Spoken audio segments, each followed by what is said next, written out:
What were the scariest books and stories of 2024? Let's ask the experts. And who are the experts? Join the conversation and let's find out. Hey everybody, welcome to D3 Reads. I'm Eric and I'm glad you're here. I'm super excited about this video today because we're talking about a couple of big things, both for this channel as well for the world of horror literature. But first, in February, D3 Reads turned 1 year old and we have had a blast. Talking for the last year about books with you all has been a whole lot of fun. Since starting through the comments that you all have left, I've learned and read a lot of fantastic books. And from comments also left by you all, I've learned that some of you have learned of books that you hadn't heard of before too.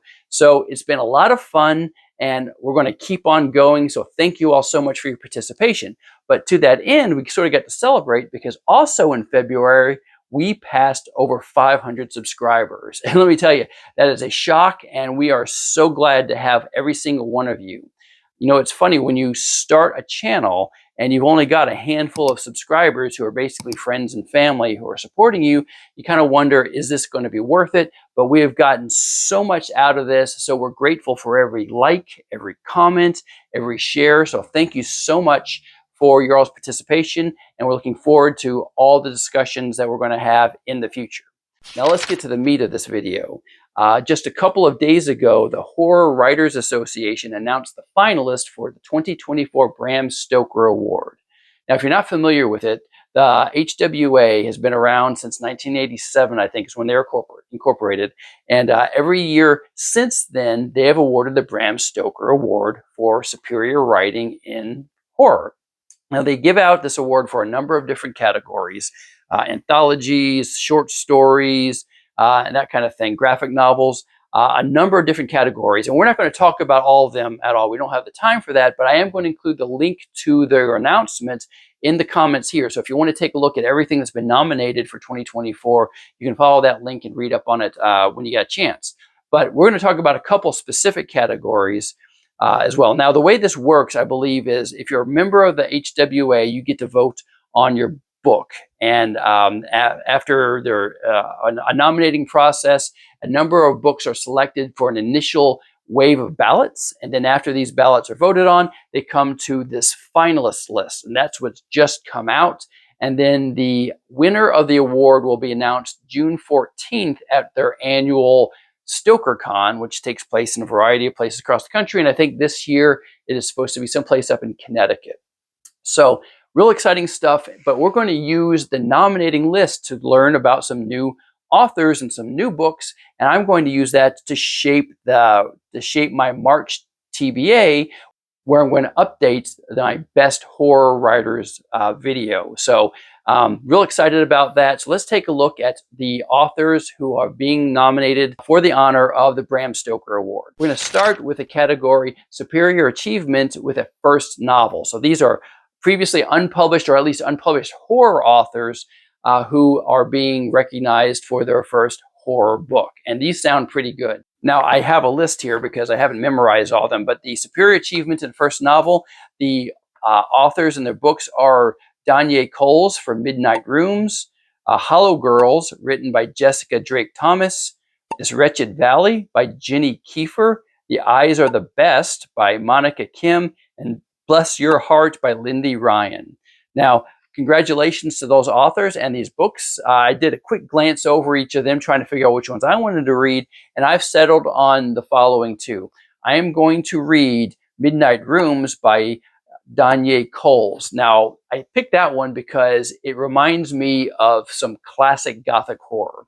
I think it's set in the 1800s in England, and the main character is being married off to a man she's never met. Now, the situation's a little weird for a number of reasons. One, she never met this man, so her uncle is marrying her off. Her parents have died. But the complicating factor here is she never thought she was going to be married anyway because she is of mixed race. Her father was white, her mother was black, and so she's kind of, an outsider in that respect. But this mysterious man apparently is very much intent on marrying her. She acquiesces because she doesn't really have much of a future. And besides, she seems to be fascinated by this opportunity, and she gets whisked away to this family manor that this guy lives in. And she gets there and she finds the place is rotting. The servants there are unusual, and she's beset by nightmares and that kind of thing. So it sounds like a classic setup for a good Gothic horror type novel. Now, we did do a best of Gothic horror video a couple of weeks ago, and so if you haven't seen it, check that out. I'll put the link in here. But I'm looking forward to this book and to maybe adding to that best of list. Now, the second book I'm adding from the Bram Stoker nominations for Best First Novel is the one written by Jenny Kiefer, This Wretched Valley. And the reason is it kind of speaks to me for personal reasons. In this story, a group of friends, one of them who's a geologist, finds an untouched cliff face in the wilderness of Kentucky, and they're going to go rock climbing on it. And so they're super excited about this. And so these friends all go there to do some rock climbing in this virgin territory, but they disappear. The book, I guess, takes place 7 months later, where they find parts of the bodies of 3 of them. Some of the bodies appear to have been mutilated. Some are missing digits, fingers, and limbs. And one of them is completely missing.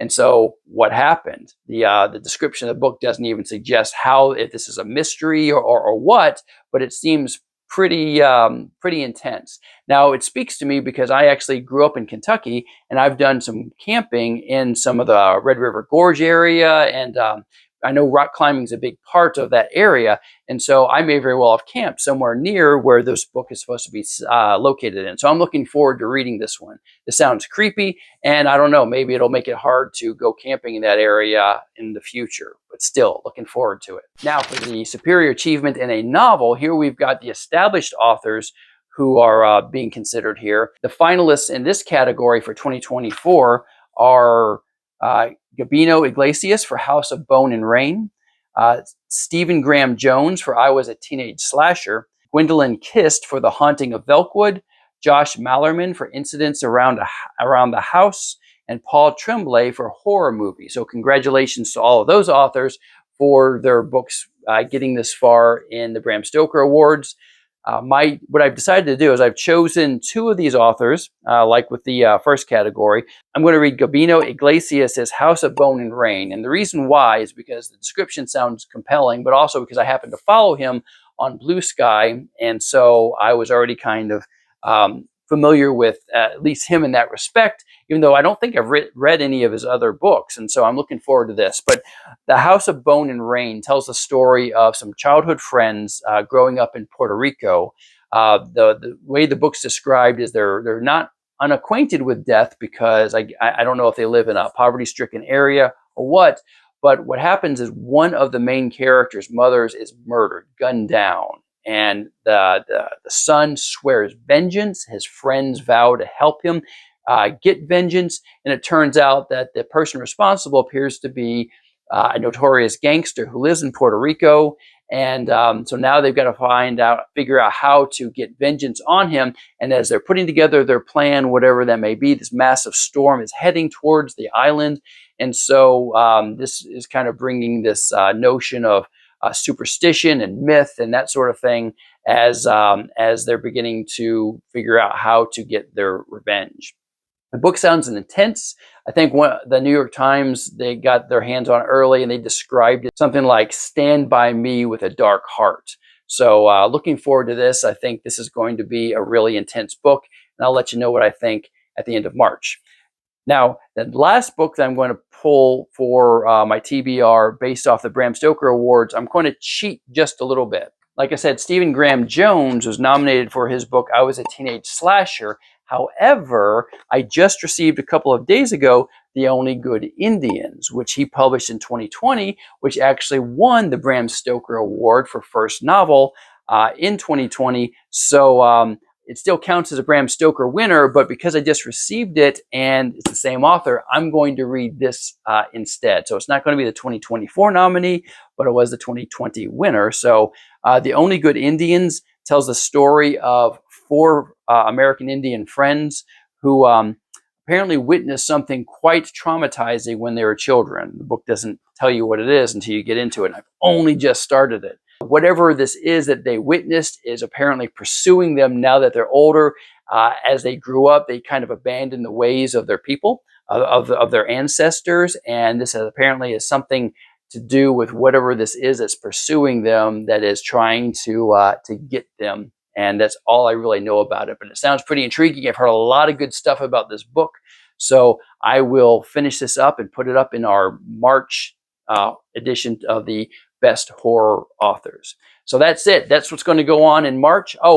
After this video, sometime next week, maybe the week after, we're going to be updating our Best Military Science Fiction novels video. So keep your eye out for that. But let me know what you're reading. Are you reading anything good horror-wise? If so, drop it in the comments. I want to know. Or anything else that you're reading, let us know. I love the conversation. And if you got anything good that you want to recommend, drop it in the comments. Thanks so much, everybody, for your time. Have a great day. Keep reading.